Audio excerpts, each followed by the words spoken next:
Feche seus olhos, vamos orar ao Senhor. Senhor Deus e Pai, nós te agradecemos, estamos na tua presença mais um dia. Pai, nós vamos aprender, nós vamos orar ao Senhor e aprender de Ti.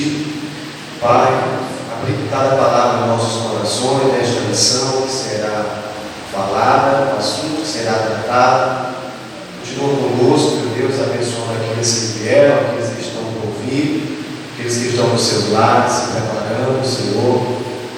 Que mais uma noite o Senhor possa estar conosco e nos ensinando, porque Tu és o nosso professor. Amém? O André pode passar para a nossa temática. O papel da pregação no culto. Essa é a nossa temática de hoje. O papel da pregação no culto. Próximo.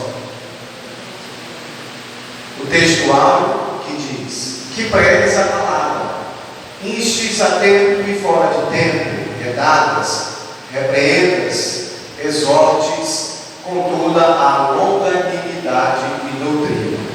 2 Timóteo 4:2. Verdade prática: pregar a palavra de Deus é a sublime missão da igreja, e por intermédio do ministério da palavra, que vidas são salvas, transformadas e edificadas. Amém? Vamos para o próximo.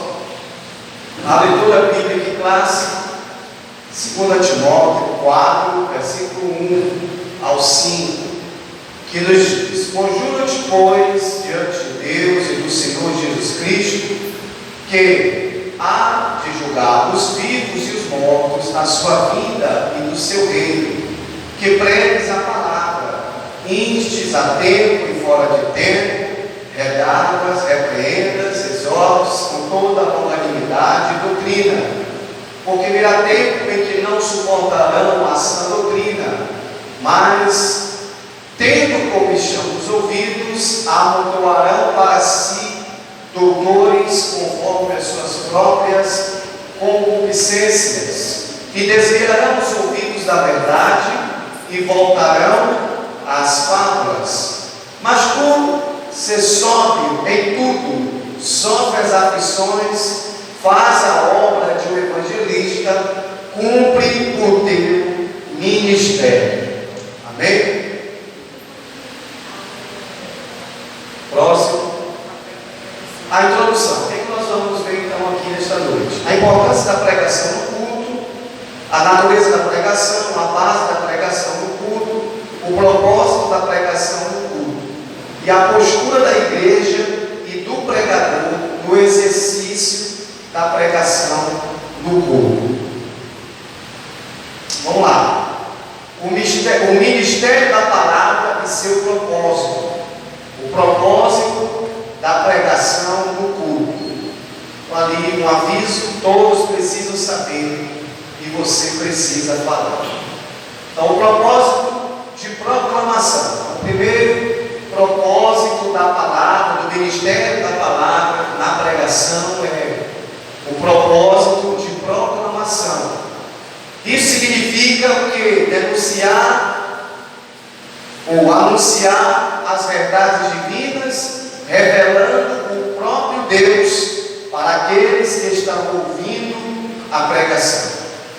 Revelar a Deus através da pregação é abrir caminho para que as pessoas conheçam sua natureza, seu amor, sua vontade e sua graça redentora. Segundo ato é não somente informar sobre Deus, mas convidar as pessoas a se envolverem em um relacionamento íntimo e pessoal com Deus. A grandiosidade da pregação se manifesta na capacidade de revelar Deus, convidando os ouvintes a encontrarem nele a resposta para as suas necessidades mais profundas, nas quais se inclui a principal, que é levar o homem ou pecador para a salvação. Então esse aqui é o propósito da proclamação: anunciar verdades divinas, revelar o propósito de Deus para cada para aquele que está participando do culto e convidar essas pessoas, esses ouvintes, a se envolverem em um relacionamento íntimo e pessoal com Deus. Próximo.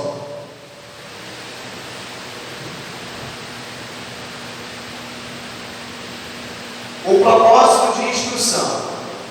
Então, a pregação, também conhecida como ministério da palavra, tem um propósito fundamental na instituição e ensinamento dos crentes. A proclamação inicial da palavra pode despertar um interesse e levar à conversão, mas é o ensino sistemático e o discipulado que ajudam os novos convertidos a crescerem na fé e a amadurecerem espiritualmente. Então, temos um propósito de instrução. O ministério da palavra também exige um propósito fundamental de instruir e ensinar os crentes. Segundo, Jesus, durante o seu ministério terreno, dedicou uma parte significativa de seu tempo para ensinar os seus discípulos e os seus ouvintes. Então ele ministrava nas sinagogas e ensinava os seus discípulos, transmitindo-lhes não apenas conhecimento, mas também princípios éticos, espirituais, fundamentais para as suas vidas. E este exemplo é seguido pelos apóstolos e também seguido pela igreja. Os ensinamentos de Cristo é que norteiam e dá base para a igreja. A igreja ela é uma representante de Cristo na terra e por isso precisa passar para as outras pessoas e ensinar às outras pessoas exatamente os princípios que Cristo ensinou para os seus discípulos, começando por eles e estando conosco, igreja portadora da verdade de Deus. Nenhuma outra instituição é portadora da verdade de Deus, senão a igreja. Só a igreja é portadora da verdade de Deus. Próximo. Então tem um propósito de quê? De conversão e transformação. O ministério da palavra, ele tem também um propósito de converter, de levar as pessoas a uma conversão e também a uma transformação. Então não é só pregar por pregar, não é só ensinar por ensinar. Existe a compreensão, ou precisa da compreensão de quem tem esse ministério, quem exerce esse ministério, de entender que não é só abrir a Bíblia e falar, não é só ensinar. Existe um propósito muito mais profundo por trás disso. Existe uma responsabilidade. Então quem prega, quem ensina, precisa ter essa consciência de que ele tem uma responsabilidade diante da igreja, diante daqueles que estão ouvindo, que é partir do pregador, partir do mestre, partir daquele que ensina e prega, que ele precisa executar essa tarefa com dedicação e entender que a conversão e a transformação é através do ensino verdadeiro, do ensino genuíno, e que esse ensinador, esse pregador, ele não pode fugir de maneira nenhuma daquilo que a Bíblia fala. Ele não pode inventar, ele não pode criar coisas da sua memória, da sua cabeça, ele não pode usar-se dos seus próprios mecanismos. Ele precisa entender que a Bíblia é o centro da sua mensagem e Cristo é o centro da Bíblia. Então ali, esse evento destaca que a pregação é um instrumento que Deus usa para se revelar às pessoas, gerar a fé nas pessoas, transformação de corações e conversão. No caso de Lídia, não é? Em Atos capítulo 16 e versículo 14, que fala acerca de Paulo pregando naquela região, e Lídia, ela se converte. através da pregação de Paulo. Então, a conversão desta mulher é um exemplo notável do poder que a pregação ela tem. Segundo, quando guiada pelo Espírito Santo e ancorada na palavra de Deus, a pregação tem este poder de transformar. Portanto, a pregação é uma ferramenta poderosa e essencial no culto. E aí, a gente precisa partir daquela seguinte reflexão. O louvor, ele é importante, sim, ele prepara os corações, ele leva a pessoa para o ambiente espiritual, ele tem o papel de introduzir, né, este ouvinte, este crente, este visitante a uma atmosfera, preparar o coração das pessoas para uma atmosfera espiritual. É como aquele que vem arar a terra, para que aquele que prega ou aquele que vai transmitir a mensagem consiga lançar a semente e encontrar um terreno já arado, já preparado para receber essa semente. E tanto quanto o pregador, o ministrante da palavra, precisa ter uma vida guiada pelo Espírito de Deus para entender que ele está ali como boca de Deus, aquele que traz o louvor, aquele que prepara o coração das pessoas, precisa entender que ele também tem um papel importante no culto, que é exatamente levar essa pessoa, levar esse homem, essa mulher, esse jovem, aqueles que estão ouvindo esse louvor, ouvindo essa canção, a se introduzir num ambiente espiritual, para quando a palavra for lançada, já encontrar um terreno ali arado pelo louvor. É tanto que o louvor ele ajuda no quebrantamento, não é isso? Às vezes o louvor muitas vezes o ministério de louvor está cantando, o departamento de louvor, aquele que louva, né, que é chamado por Deus por esse ministério, está ali cantando, louvando ao Senhor, adorando e levando as pessoas a adorarem. Ele tem que ter a consciência de que ele está ali com o papel de responsabilidade de preparar aqueles corações para ouvir a palavra. Então, nem tanto quem canta, nem tanto quem prega,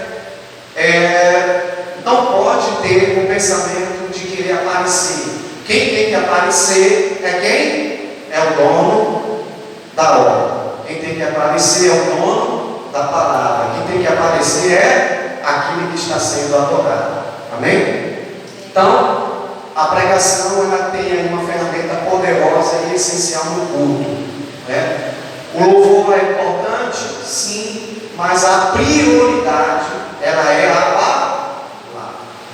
Se bem, se a gente parar para analisar, o ministério da palavra é um ministério exclusivamente terreno. Sabia disso? O ministério da palavra é um ministério exclusivamente terreno. No céu tem pregação? Não. Mas no céu tem louvor? Tem. Então o louvor é um ministério infinito. Porque quando acaba o louvor na terra, continua no céu. Se ninguém aqui na terra der glória a Deus, não tem importância. Lá no céu tem anjos, querubins e serafins, anciãos, dizendo santo, santo, santo, santo, santo. Então, se você quiser dar glória, o problema é seu. Jesus não vai deixar de ser adorado por causa que você não quer dar seu glória, né? Então, assim, tem muita gente que às vezes é preocupado, né?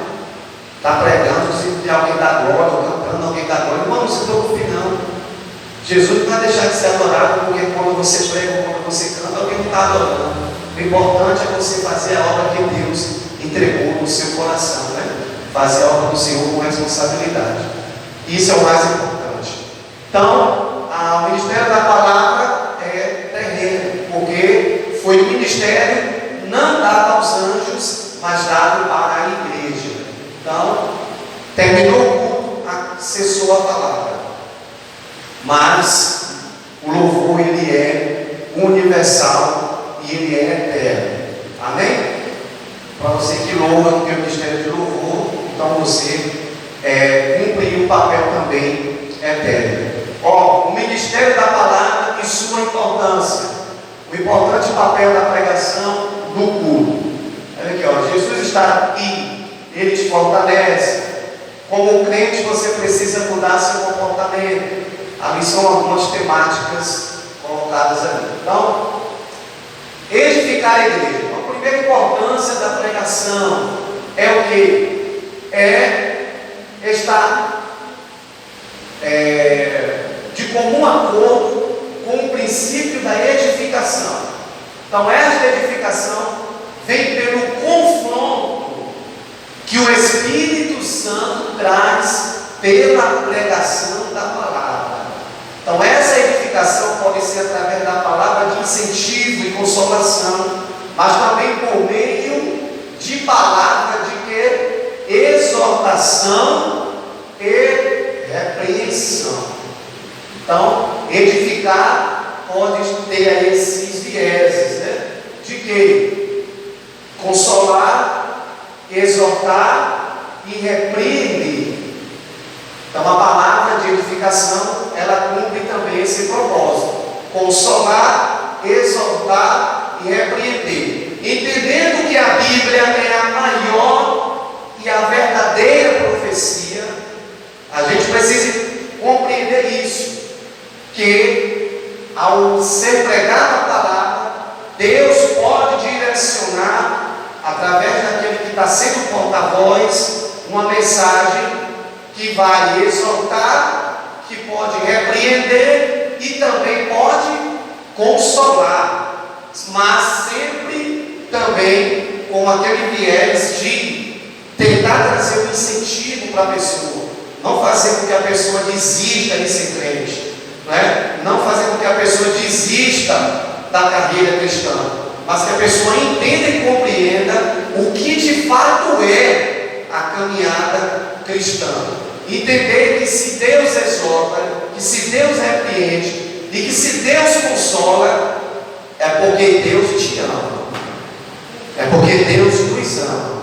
E se Ele nos ama, Ele vai querer que andemos no caminho certo.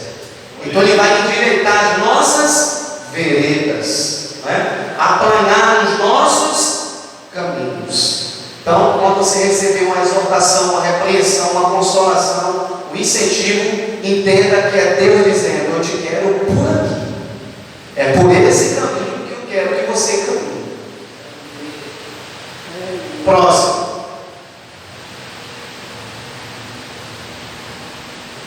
A pregação, o ministério da palavra também tem o poder de formar valores. Valores quais? Morais e espirituais, que levarão o crente a desenvolver uma consciência cristã sólida e fundamentada nas Escrituras. Isto porque nos dias atuais, onde tudo é relativo e há desafios culturais e mudanças de paradigmas com inversão de valores, a igreja precisa se posicionar de forma clara e coerente, estabelecendo uma cosmovisão, uma visão ampla, cristã, que se diferencia da visão do mundo. Então, esses valores morais e espirituais ajudarão a igreja a resistir, por exemplo, à influência de uma cultura que está distante de Deus, que é totalmente contrária, para com a igreja severa. Hostil significa severa, que vem de forma severa contra a igreja. Mas a pregação da palavra, o ensino da palavra, capacita a igreja a discernir, capacita a igreja a compreender e enfrentar os desafios culturais à luz da verdade bíblica, fortalecendo a igreja para resistir ao mundanismo com toda a sua influência.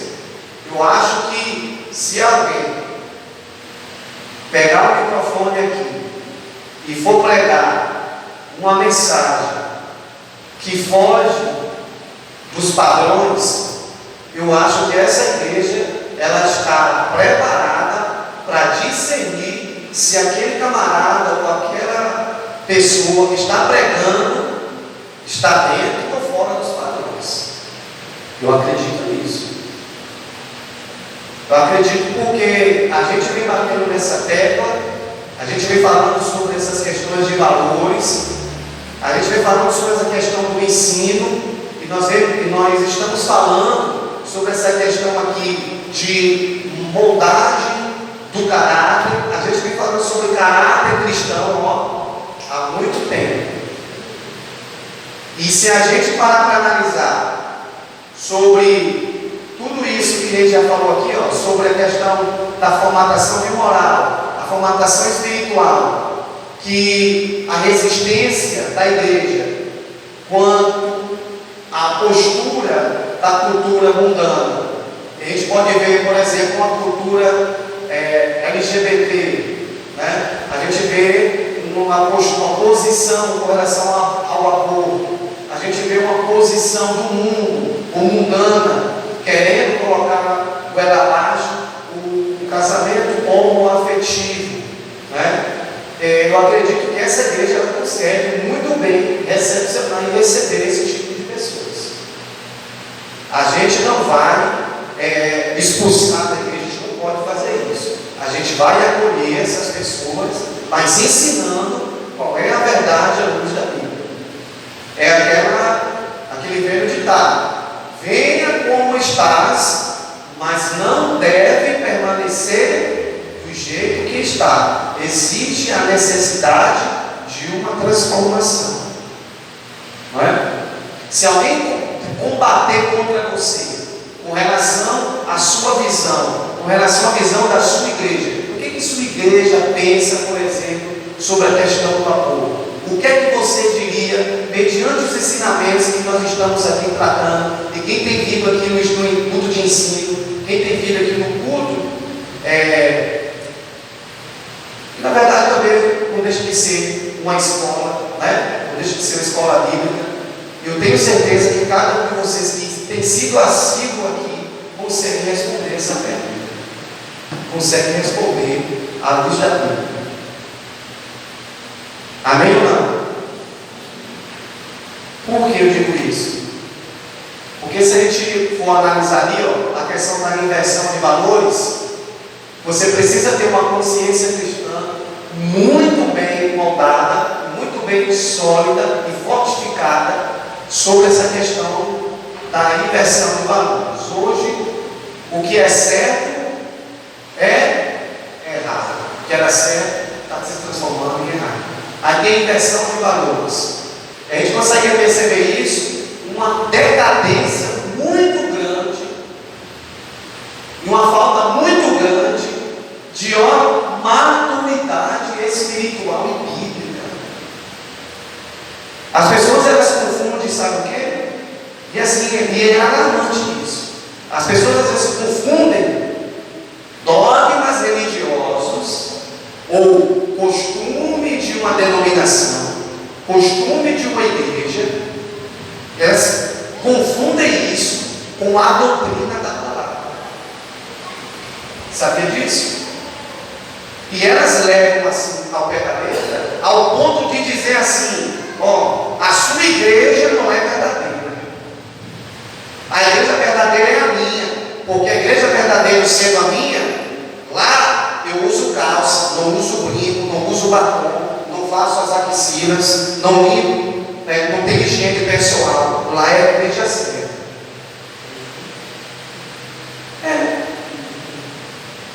Olha, a sua igreja não é a certa, vai te levar para o inferno porque você usa vergonha. Sim. Incrível isso, que para o século XXI a gente encontra denominações dessa maneira.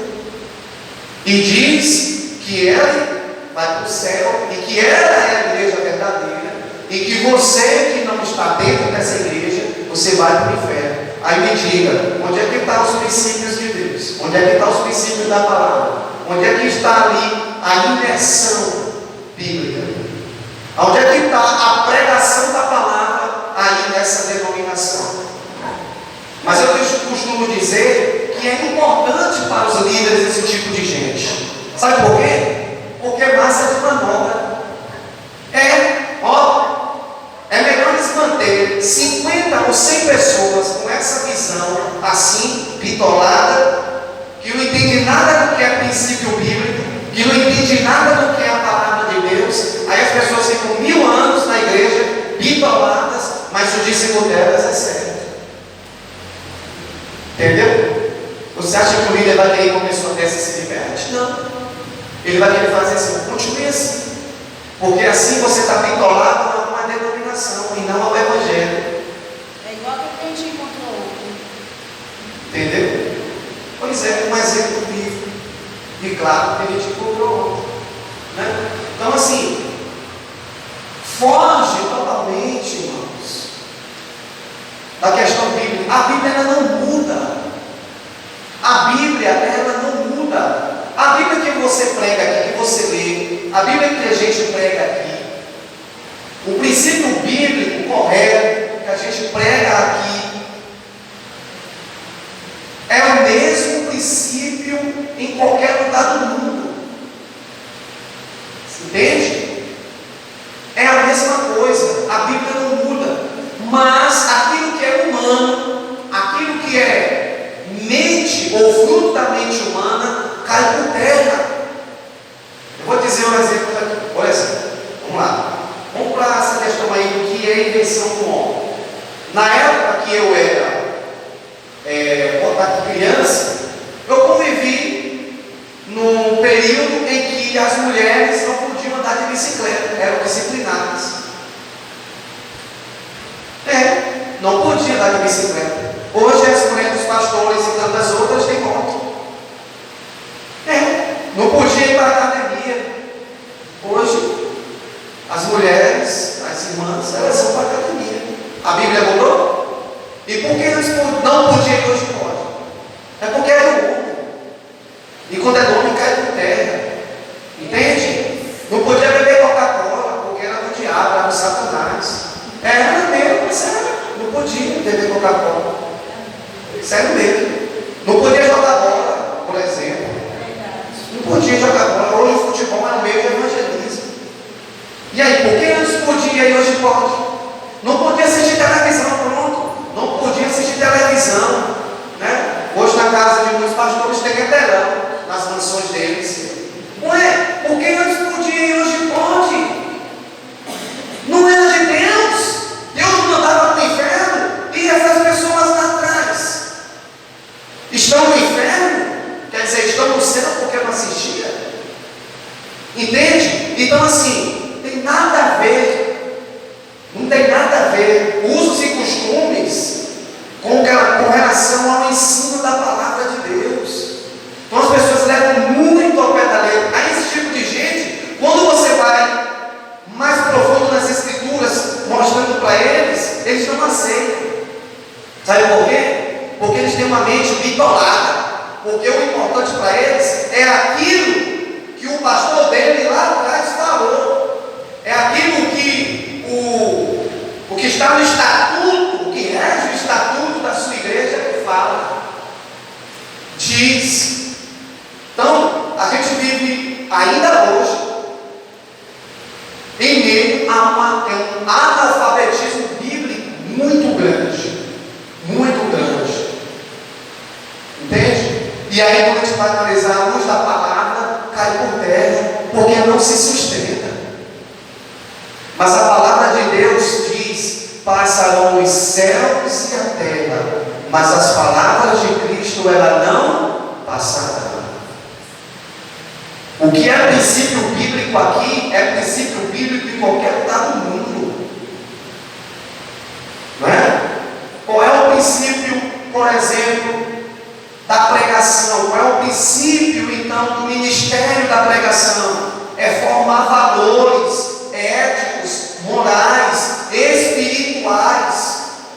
É fazer o quê? É ajudar a igreja a resistir, por exemplo, à influência do mundo. E como é que eu resisto à influência do mundo? Se eu não tenho a Bíblia como a base da minha vida, e se eu não estou moldado com aquilo que Cristo disse que é certo ou errado, eu vou perecer. Aí tem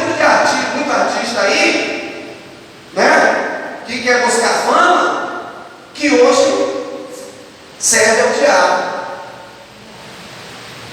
que não vivia princípios, que era oba-oba, né? Que estava mais no mundo de Nárnia do que a palavra do Senhor. Tem uma porrada de famosos aí, tudo desviado, culpado com o diabo aí e fazendo o que ele quer. Aí vai para as redes sociais querendo debater Bíblia, querendo falar de Bíblia. Que tipo de geração é essa? Que tipo de crença é essa? Né? Um analfabetismo enorme bíblico que não se sustenta diante de um ateu, que não se sustenta diante de um ativista, que não se sustenta biblicamente num mundo totalmente relativista.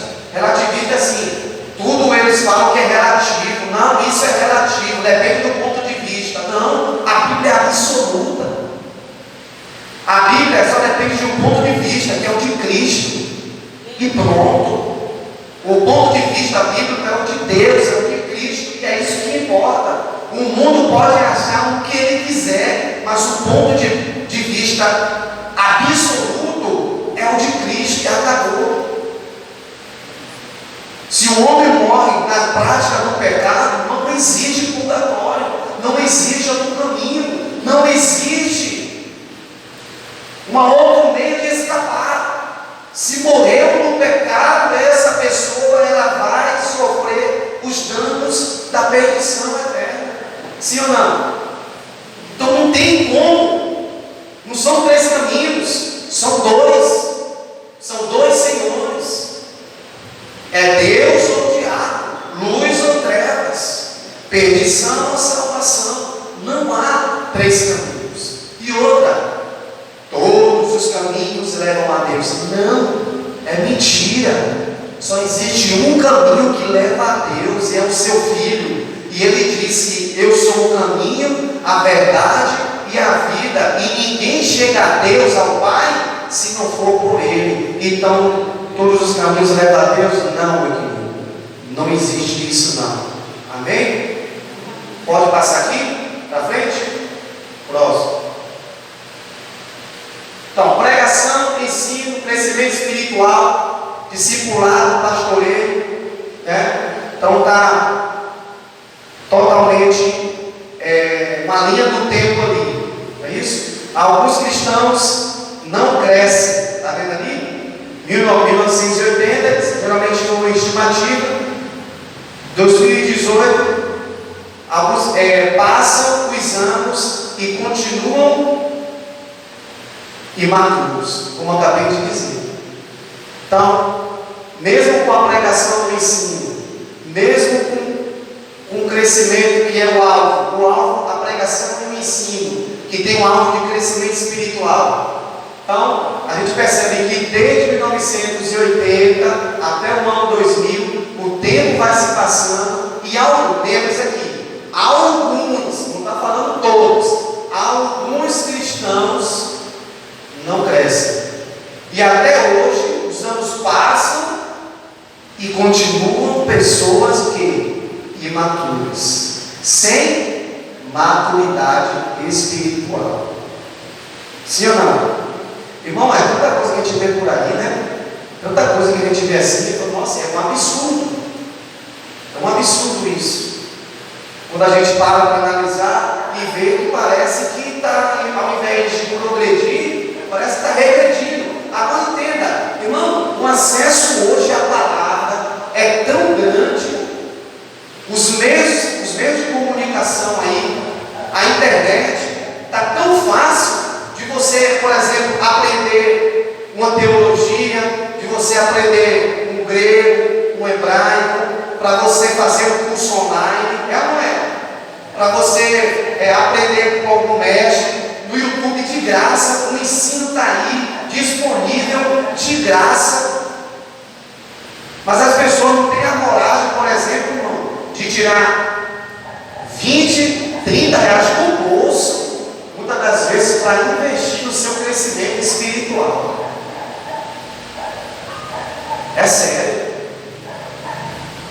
As pessoas hoje querem ser tudo no fácil também, assim, né? Não, está tudo no fácil. Para alguém na rede social e soltar um conhecimento para você, essa pessoa ele tem que pagar do bolso dele para adquirir um conhecimento para que você tivesse. É ou não é? Nada de graça. Alguém pagou um preço pelo conhecimento, pelo estudo. Alguém deixou ali um período da sua vida dedicando a um estudo, ao ensino, a buscar um conhecimento para o crescimento espiritual, para o crescimento da fé. E hoje, com tantos mecanismos, as pessoas elas não querem, muitas das vezes, tirar R$30 do bolso e dizer assim: eu vou comprar uma apostila, né? Eu vou comprar aqui um curso online para poder aprender um pouco mais, me aprofundar um pouco mais. Aí fica aí, qualquer vento de doutrina, qualquer novidade, qualquer oba-oba é levado por esse vento de doutrina, porque não tem raiz. É menino, uma criança, mamando, ainda no leitinho espiritual. E Deus não deseja que sejamos meninos espirituais, mas que alcancemos o quê? A maturidade espiritual. Amém? Próximo.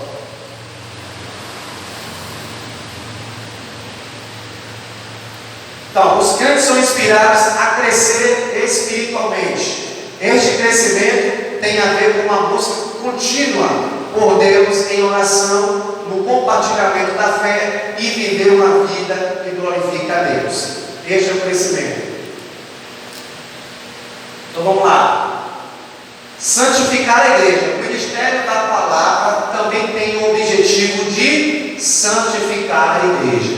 Levar a igreja a se separar, afastar cada vez mais do pecado, se mantendo na posição de santificação que Cristo a colocou. Essa posição de santificação é necessária para que a igreja se encontre com o Senhor. Uma igreja que não dá ênfase à palavra de Deus e em seus aspectos evangelísticos e discipuladores pode enfrentar sérias fragilidades em sua jornada espiritual e missão. O que é santificação? Santificação é você se separar. Ser santo é você ser separado. Não é você se isolar. Não é você abandonar todo mundo, viver sozinho dentro de casa e não querer relacionamento mais com ninguém. Isso não é santidade. Tá? Isso é isolamento social, mas não é santidade.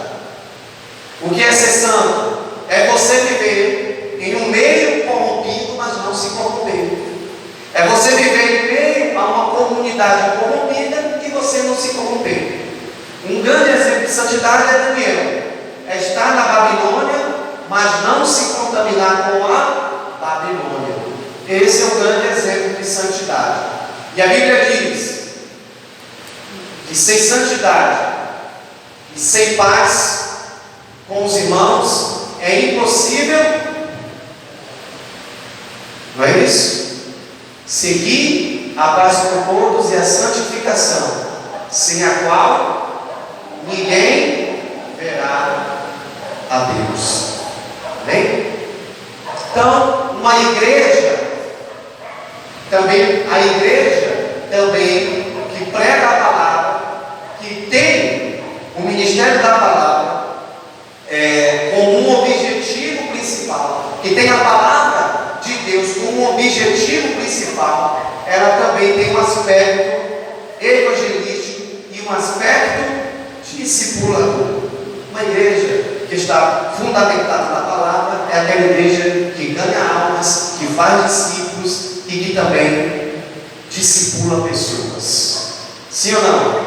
E leva essa pessoa para a compreensão do batismo e que gera novos filhos para a glória de Deus, que é uma jornada específica de Deus. Cumprir o ID e ação espiritual que Deus designou para a igreja. Próximo. Terceiro, o ministério da palavra e sua fundamentação. A pregação da palavra, a verdadeira pregação cristocêntrica, o verdadeiro culto, ele é cristocêntrico.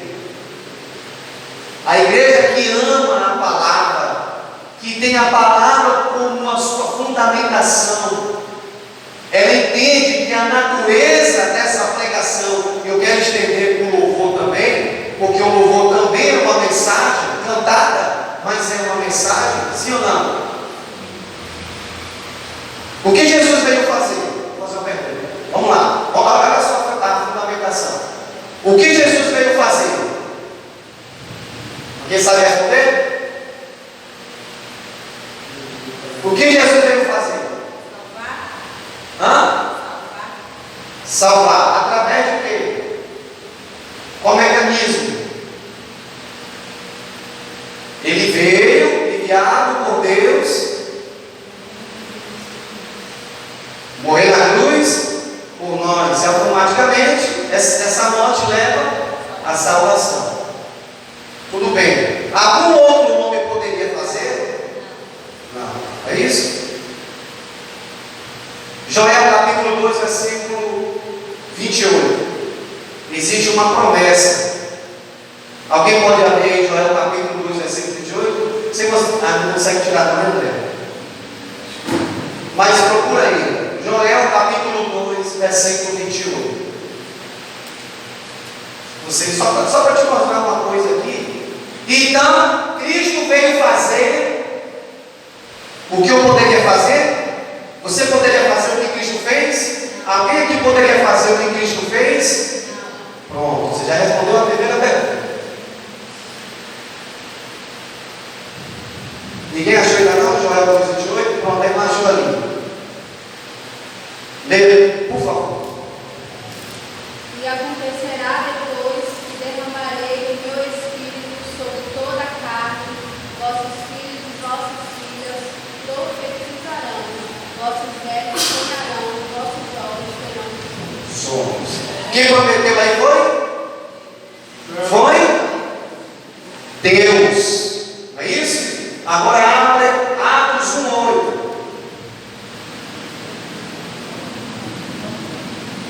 Atos capítulo 1, versículo 8.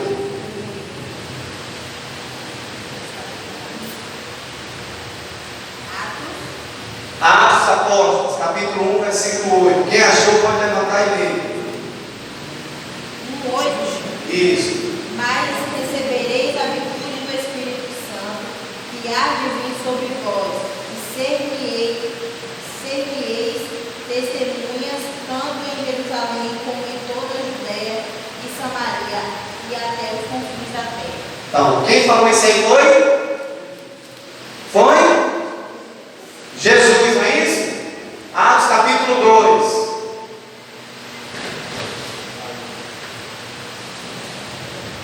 Atos capítulo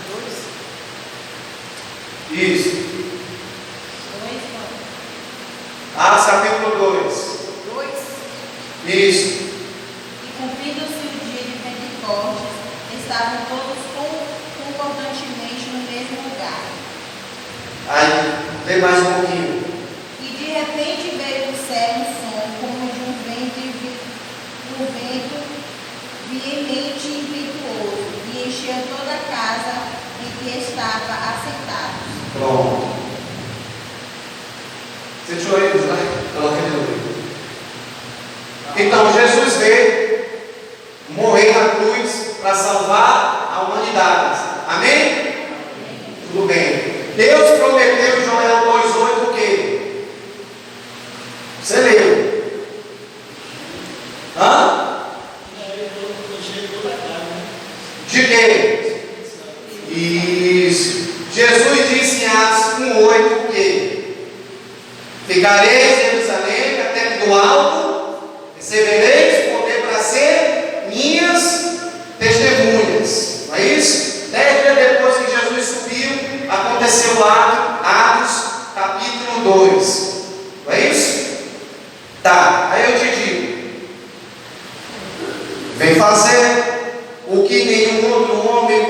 fazer, Jesus já fez. Vem cumprir o que nenhum homem pode cumprir. Já cumpriu.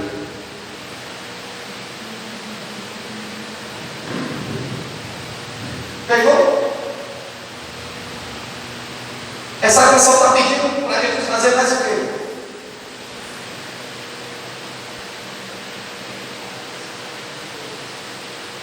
Entende como é que é a questão da indústria do negócio? Já foi feito, irmão. Vem fazer o que nenhum outro homem fez. Jesus já fez, já veio, já fez. Vem cumprir, já cumpriu. Não é? Aviva-nos, aviva-nos. Ele está aí para te avivar. E o que é avivar? Avivar é dar vida àquilo que estava morto. Se você não ora, trate de orar. Se você não lê a Bíblia, trate de ler. Isso é avivamento. Se você não gostava de culto de doutrina, passe a praticar. Esse é avivamento. Está esperando mais o quê? O que ele está esperando? Agora, o melhor de Deus ainda está. Já veio. O melhor de Deus é Cristo. Já veio, irmão. Tu está pedindo o melhor de Deus o quê? Já veio. Quer dizer que Cristo não é suficiente. Entende a proporção da coisa? Então, o hino, a pregação, o culto tem que ser cristocêntrico.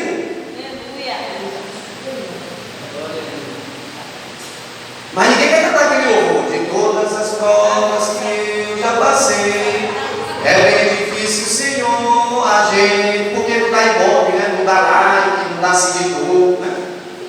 Acusações do vil tentador. Mas não é. O louvor genuíno, Deus fala para você, eu falo que eu sou chato. Não é, eu tenho dificuldade no certos hinos. Sério mesmo. O verdadeiro louvor genuíno é quando Cristo é o centro e a Ele é a adoração. Irmão, eu gosto muito dos louvores, pode ter lá algumas questões assim extravagantes, mas eu percebo muito os louvores. Por exemplo, não é fazer com merchan, eu gosto muito dos louvores, daquela pegada daquele ministério Santa Geração, do Antônio Cirilo. Eu gosto muito dos louvores dele, porque ele passa, vem agora assim, eu me rendo, eu me rendo, eu me rendo, eu me rendo, eu me rendo, eu me rendo, eu me rendo, eu me rendo, eu me rendo a ti, ao que está sentado no trono e ao poder. É para que esse louvor? Seja o louvor, seja a honra, não é isso? Seja a glória. É para que esse louvor? Seja o domínio. É bíblico ou não é? É. Pelos séculos dos séculos. Aí você vai dizer, poderoso Deus, é poderoso. Irmão, tem heresia aí? Ele tem lá, tem nas seus vereadores para lá, mas tudo bem, quando passa para essa questão da adoração, a gente vê que são louvores que de fato exaltam a Deus. É ou não é? E a gente vai parar para analisar, por exemplo, o nosso meio pentecostal. Gente, eu acho, não posso dizer isso, mas assim, usando um pouco aqui da linguagem humana, eu acho que Deus vai para os ouvidos. Eu acho que Deus deve estar para os ouvidos para as canções. Mas, meus filhos, será que vocês estão me entendendo o que eu já fiz com vocês? Então, louvor, Bíblia, culto, cristocêntrico. Tem mais algum louvor que você sabe aí? Que passou pela sua cabeça? Tudo bem. Tudo bem. Mas vamos lá. Ó, então assim, deve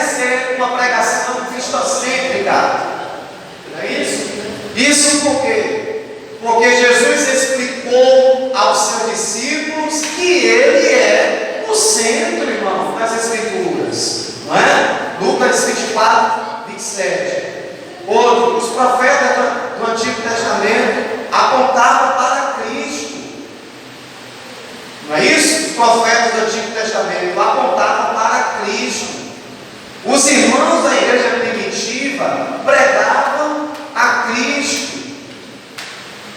Cristo é o centro da Bíblia, desde Gênesis até o quê?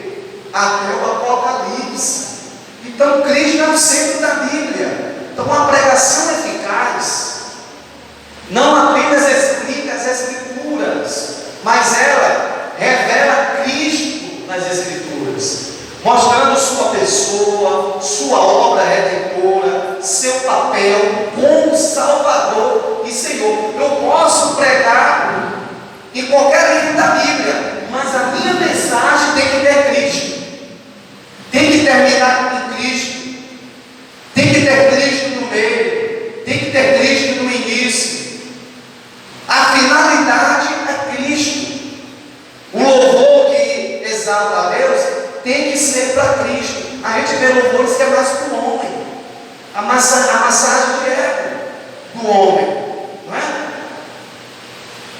E a gente consegue ver também pregações que é massagem de ego. Por exemplo, agora inventaram um tal de evangelho coach, né? Os pastores se tornaram coach e agora entraram nas igrejas trazendo aquela mensagem coach. Você é o centro de Cristo, não é?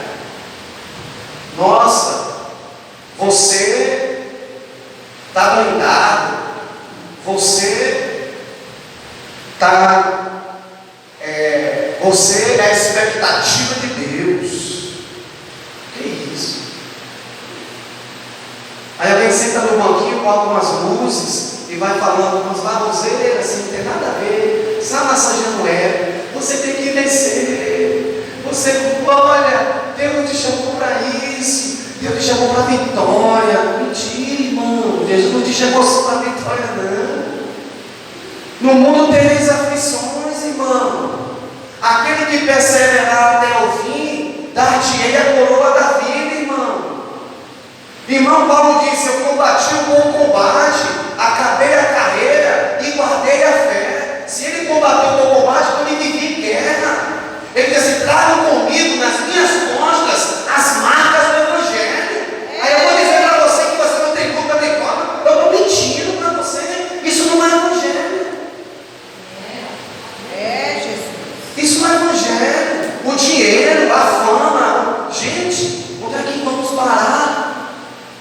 Que Evangelho é esse que essa galera está pregando por aí? Né? É o Evangelho da aceitação. Eu aceito, tem que aceitar tudo. Aí alguém passou 3 meses na igreja, leu uma Bíblia mal lida, eu acho que cabeça para baixo. Aí você vai dar um conselho, você vai passar uma pessoa, ela quer saber mais de Bíblia do que você. Desviadona e por aí, fazendo lamúrias aí, que só Deus no mundo duvida, que só o diabo duvida, que Deus sabe todas as coisas. Mas quer pregar para você, você vai falar de Jesus, a criatura quer pregar para você. Não é? Mas por quê? Porque liga lá no YouTube, coloca lá no canal, que tem um pastor massageando o ego dela. Falando, né? Bonitinho, passando a mão. Os camaradas pegam, em vez de se arrepender, sabe? Dar a cara a tapa. Falando os líderes mesmo religiosos aí, para não perder, o dinheiro, para não perder a fama, para não perder, segundo eles, o nome. Né? Aí fazem as reuniões deles lá para camuflar, para não atingir o líder. Gente, isso é feio. O Evangelho não é isso. O Evangelho é caráter, o Evangelho é mudança, é transformação. É você errou, seja homem, seja mulher, na presença de Deus, para dizer assim: olha, eu errei, eu pequei, eu estou errado, eu estou aqui porque eu estou arrependido. E a Bíblia diz que aquele que confessa e deixa, alcança a misericórdia. E a Bíblia ensina isso, mas as pessoas não querem. São guias cegos guiando outros cegos. É desse jeito. Amém? Bora seguir. Próximo. Então aqui, ó, o poder da pregação bíblica deve ser uma pregação bíblica. O ministério da palavra precisa ter uma pregação bíblica. Irmão, a Bíblia interpreta a Bíblia, a fonte da mensagem é a Bíblia.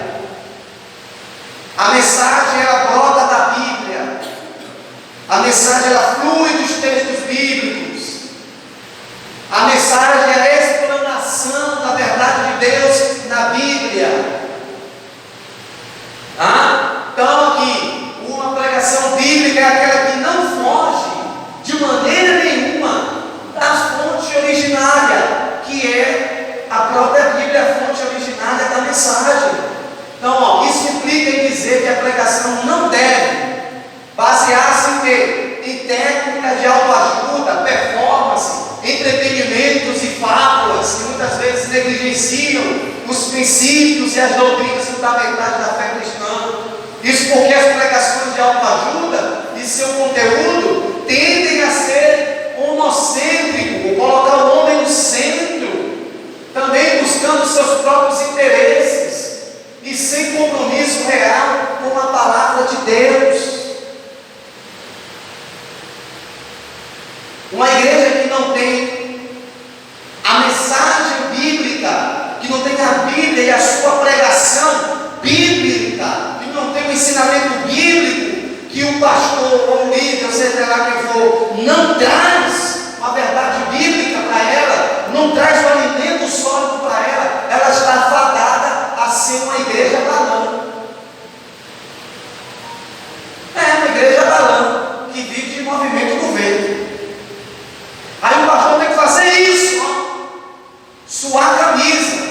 Toda semana tem que inventar uma campanha nova, inventar um negócio novo, inventar uma parafernália deles nova, para poder atrair o povo. Ele fica vivendo de atração. Aí a igreja, balão. É uma igreja picadeiro, né? Vamos botar assim. Você sabe o que é um picadeiro, né? Um circo, uma igreja circense. Né? Tem que ter meios de chamar a atenção do público, de fazer o público se agradar. Mas você vai ver mesmo se soprar um vento. É como um vento que sopra num amontoado de folha seca. Soprou, acabou com tudo. A demora é soprar o vento. Não tem vida, não tem estrutura. Você não sente Deus, você não sente espiritualidade, você não sente de fato a presença do Senhor. Você vai sair mais atribulado do que você entrou. Você não consegue ver Deus, encontrar a vida. Você encontra tudo, qualquer coisa, menos Jesus, menos a presença de Deus. Porque não tem base, não tem a palavra, não tem Bíblia, não tem alimento sólido, não tem raiz. Aí o pastor fica inventando coisas, o líder fica inventando coisas, coisa ali, coisa aqui, um movimento ali, um movimento aqui, para o povo não se dispersar, porque se dispersar, acabou. Se não tiver algo novo, acabou. Aí perde o povo e aí pronto. Próximo. Então, a essência da pregação inclui a mensagem da cruz, que é a parte da redenção e salvação, enfatizando a morte e ressurreição de Jesus, e ele como único caminho para a reconciliação com Deus.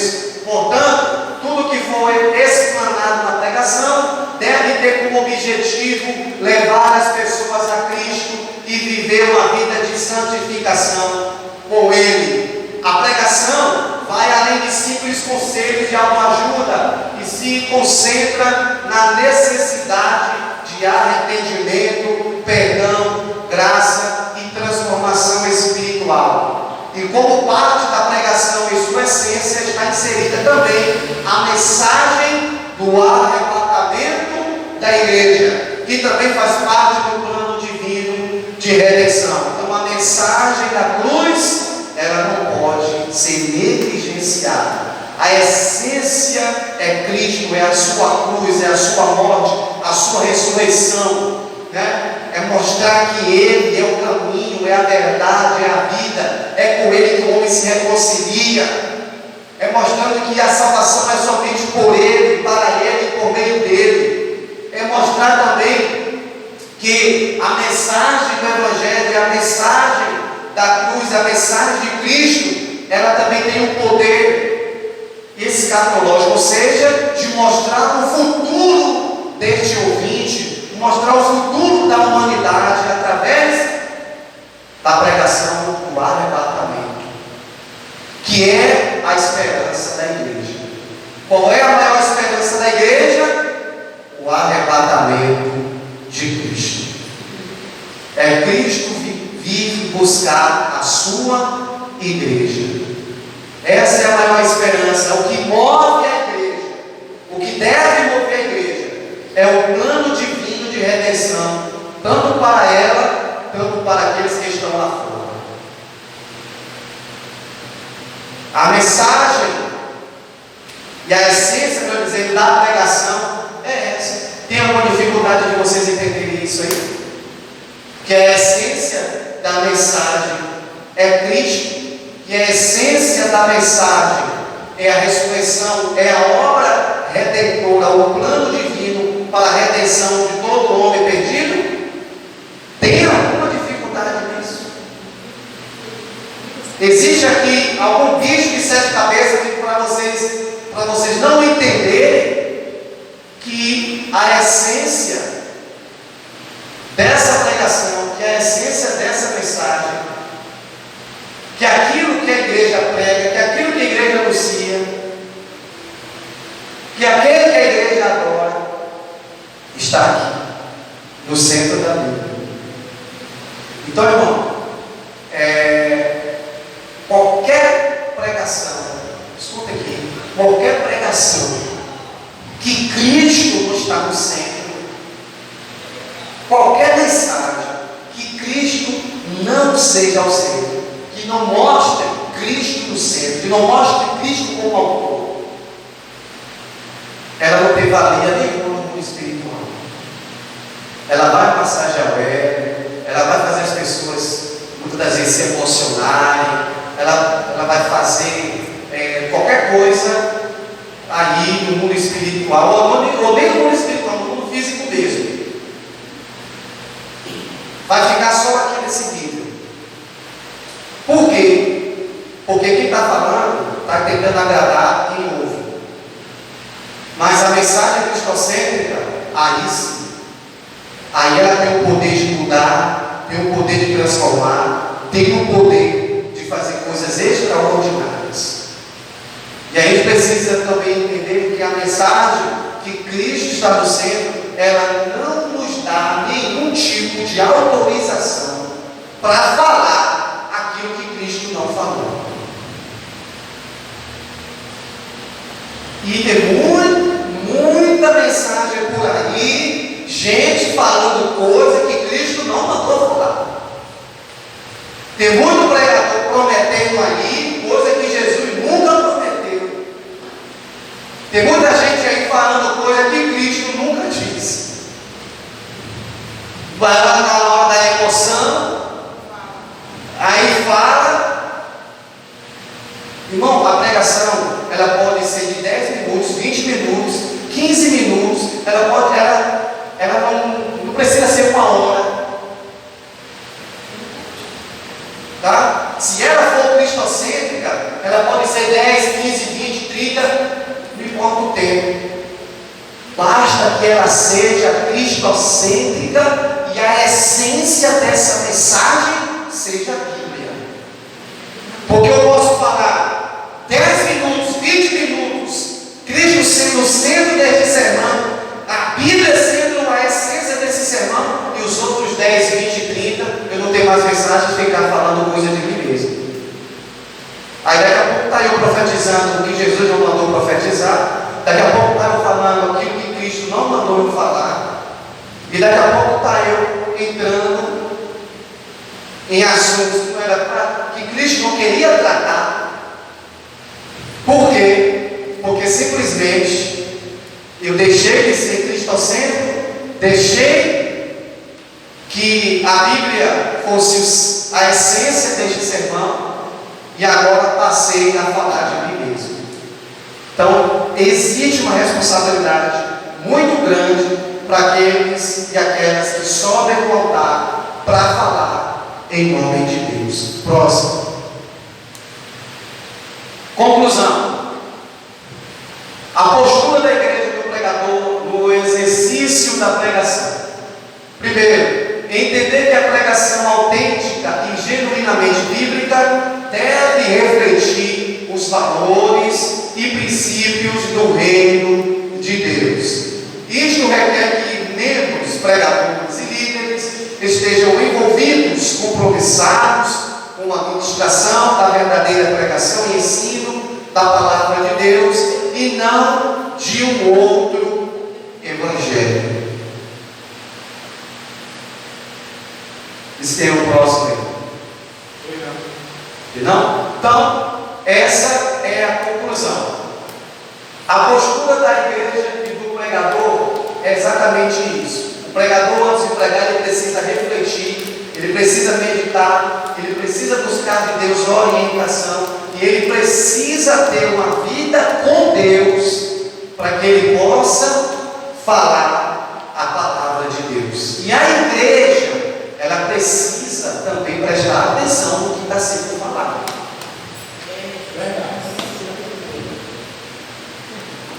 E principalmente esse negócio de dar glória. Que às vezes você está dando glória num contexto que não tem nada a ver.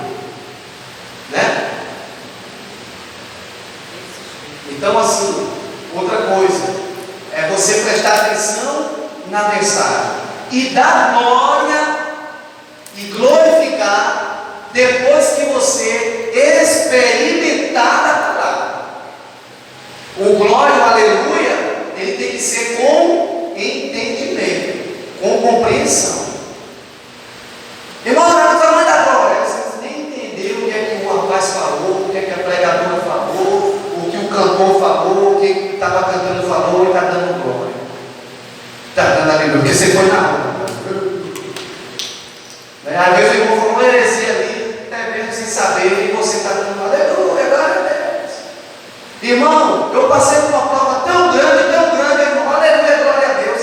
Não, a misericórdia. Puxa, glória a Deus. Misericórdia, Jesus. Né?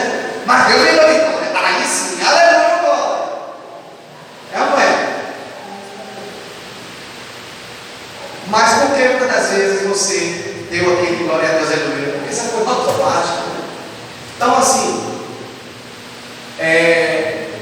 a ministração da verdadeira, a verdadeira ministração e o verdadeiro ensino da palavra, Cristo e a Bíblia é a essência e o centro deste estudo, é o centro desta igreja, é o centro deste sermão, é o centro deste culto, é o centro, né, desta celebração. Até no culto fúnebre, Cristo tem que ser o centro. Até no culto fúnebre, Cristo tem que ser o centro. Né? Então, assim, quando a gente fala sobre a questão sobre o outro evangelho, Paulo diz assim: se caso algum outro anjo vos anunciar um outro evangelho, que seja anátema, ou seja, aquilo que está posto na Bíblia é o suficiente. Não se deve tirar nem acrescentar. O que está na Bíblia, a Bíblia não precisa ser atualizada, a Bíblia não precisa desse negócio nenhum aí. A Bíblia é a Bíblia e pronto. O que muitas vezes modifica é a tradução, tá? Talvez para melhorar a compreensão, mas a essência da Bíblia, ela tem que ser, e ela é, e nunca deixará de ser, Cristo. Amém? Vocês vão cantar agora no louvor cristocêntrico, amém? Vocês vão agora pregar mensagens cristocêntricas, amém? Vocês estão fazendo compromisso com Deus de dar glória a Deus somente depois que provar a palavra, amém? Vocês vão dar glória a Deus com entendimento, amém? Vocês não vão ser mais enganados seitas aí, amém? Não vai abrir a porta aí para aquele pessoal que anda em grupo aí não, né? Amém? E nem aqueles que andam em dois, amém? Pronto, então vocês estão fazendo esse compromisso aí, amém? Pastor, eu preciso ter uma oportunidade.